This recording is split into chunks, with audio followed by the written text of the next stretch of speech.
অসমৰ হিয়াৰামতো জুবিন গাৰ্গবিহীন আজি ২২টা দিন আৰু ইতিমধ্যেও যি ৰাইজ এই ৰাইজ সকলো শোকস্তব্ধ হৈ আছে আৰু মই উপস্থিত আছোঁ বোকাখাতৰ যি ঔদ্যোগিক যি প্ৰতিষ্ঠান আছে বোকাখাতৰ ITI কলেজ, এই ITI কলেজৰ সন্মুখত উপস্থিত আছোঁ আৰু ইতিমধ্যে বোকাখাতত পূৰ্ণাংগভাৱে নিৰ্মাণ কৰি থকা হৈছে জুবিন গাৰ্গৰ প্ৰতিমূৰ্তি আৰু জুবিন গাৰ্গৰ যিদিনাখন আচলতে শেষকৃত্য সম্পন্ন হৈছিল সেইদিনাখনেই বোকাখাতৰ প্ৰাক্তন বিধায়ক জিতেন গগৈদেৱে তেওঁ পূৰ্ণাংগ প্ৰতিমূৰ্তিৰ যি নিৰ্মাণ সেই নিৰ্মাণৰ কাম হাতত লৈছিল আৰু ইতিমধ্যে মোৰ সহযোগীক মই দেখুৱাবলৈ অনুৰোধ কৰিছোঁ। এনেদৰেই আচলতে প্ৰায় 40-ৰ পৰা 50% কাম আচলতে সম্পূৰ্ণ কৰিছে বোকাখাতৰ যি এগৰাকী প্ৰাক্তন বিধায়ক জিতেন গগৈ ডাঙৰীয়া আৰু জিতেন গগৈ ডাঙৰীয়াৰ যি নেতৃত্বত আচলতে যি পূৰ্ণাংগ যি প্ৰতিমূৰ্তি যি ইয়াত জুবিন গাৰ্গৰ যি পূৰ্ণাংগ প্ৰতিমূৰ্তি নিৰ্মাণৰ যি কাম হাতত লৈছে আৰু ইতিমধ্যে প্ৰায় 60%-ৰ পৰা 50% কাম সম্পূৰ্ণ কৰিছে আৰু মোৰ লগত যিহেতু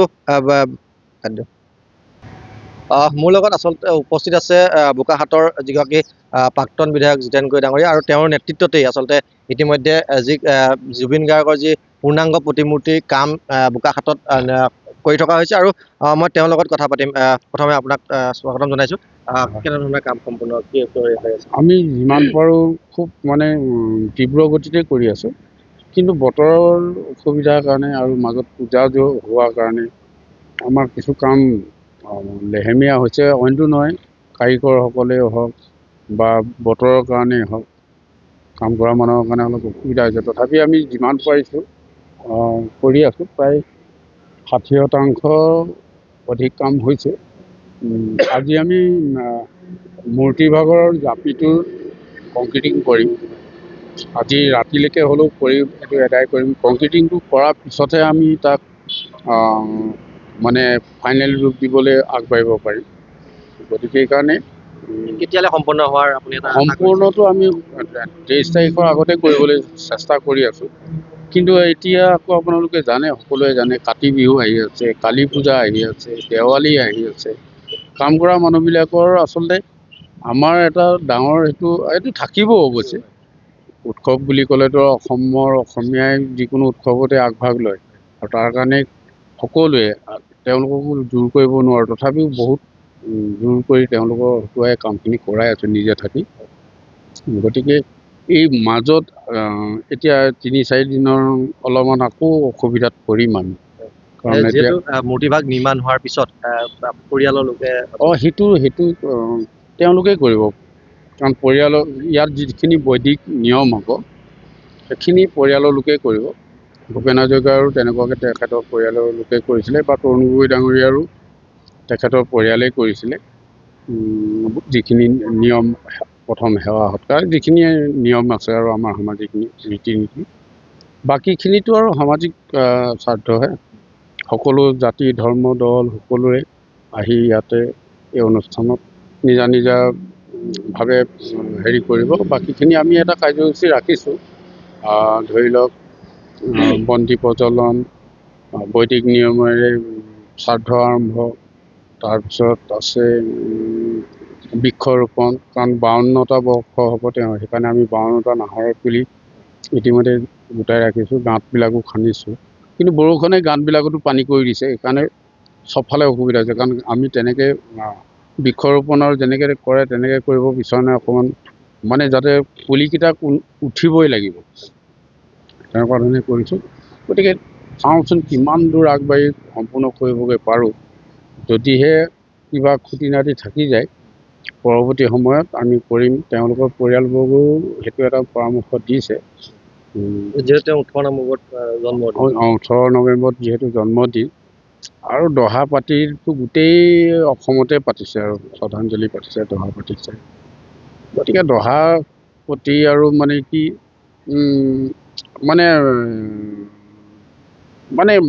বুজা যায় চবেই আৰু তেওঁৰ অকল দহাই পাতিব নেকি।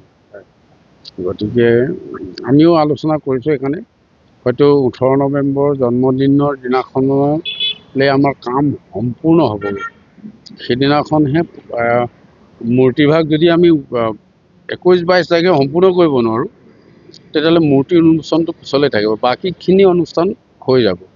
তেওঁলোকৰ পৰিয়ালৰ লোক আহিব, বাকী জুবিন গাৰ্গৰ অনুৰাগীসকল থাকিব, বিভিন্ন শুভাকাংক্ষী থাকিব, প্ৰশাসনৰ লোক থাকিব, দল সংগঠনৰ লোক থাকিব, সকলোকে আমি নিমন্ত্ৰণ কৰিছোঁ আৰু এখন কমিটিও কৰি দিছোঁ, যিখন কমিটিয়ে শ্ৰাদ্ধ উদযাপন পৰিচালনা সমিতি মানে উপদেষ্টা সমিতি তেওঁলোকৰ দিহা পৰামৰ্শ অনুযায়ী এইখিনি হ'ব আৰু ভাগে ভাগে দায়িত্বও লৈছে। আজি যোৱা কালি নহয় পৰহি দিনা আমাৰ ইয়াতে আলোচনা হ'ল, বিভিন্ন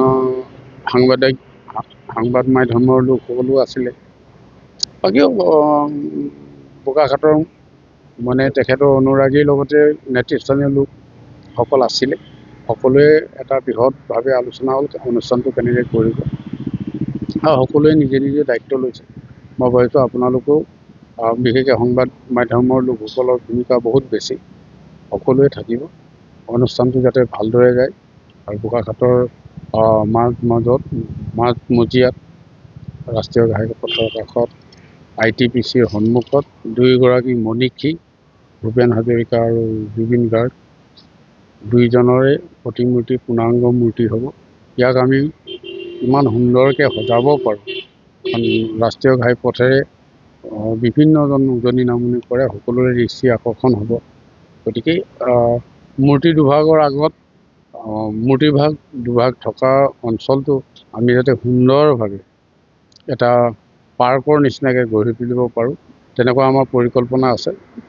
মহকুমা সমজিলা প্ৰশাসন আৰু আমাৰ নিৰ্মাণ গোটৰ লগতে বিভিন্ন দল সংগঠনৰ সকলোৰে লগতে আলোচনা কৰিছোঁ, কথা বতৰা পাতিছোঁ। গতিকে সকলোৱে সহযোগত নিশ্চয় সুন্দৰভাৱে হ'ব।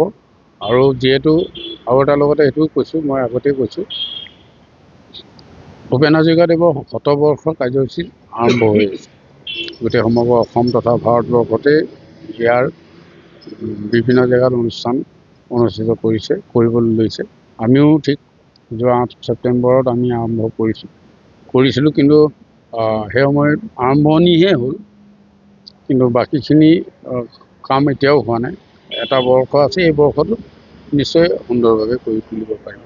ঠিক আছে, হয়, নিশ্চয়কৈ। আচলতে এনেদৰে প্ৰায় মোক সহযোগীয়ে দেখুৱাই যে আচলতে যি বিধায়কগৰাকী আছে, প্ৰাক্তন বিধায়কগৰাকী, তেওঁৰ নেতৃত্বতে আচলতে দিনে নিশা একাকাৰ কৰি আচলতে যি জুবিন গাৰ্গৰ পূৰ্ণাংগ প্ৰতিমূৰ্তি ৰূপ দিয়াত আচলতে চেষ্টা চলাই আছে। যিহেতু বতৰো কিছু বিধি পথালি দিছে, তাৰ বাবে আচলতে অহা 23 তাৰিখে তেওঁ যি আদ্য শ্ৰাদ্ধ ইয়াতে অনুষ্ঠিত হ'ব, আৰু আদ্য শ্ৰাদ্ধৰ দিনাখন যদি তেওঁ এই মূৰ্তিভাগ যদি সম্পূৰ্ণ হয়, তেতিয়াহ'লে জুবিন গাৰ্গৰ যি 18 নৱেম্বৰত তেওঁৰ যি জন্মদিন, সেই জন্মদিনৰ দিনাখন তেওঁ পৰিয়ালৰ লোকে এই মূৰ্তিভাগ উন্মোচন কৰিব বুলি আমাক জানিব দিছে।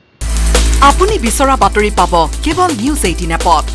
নিউজ 18 এপ ডাউনলোড কৰিবলৈ স্কেন কৰক এই QR কোড। গুগল প্লে ষ্টৰতো পাব এই নিউজ 18 এপ।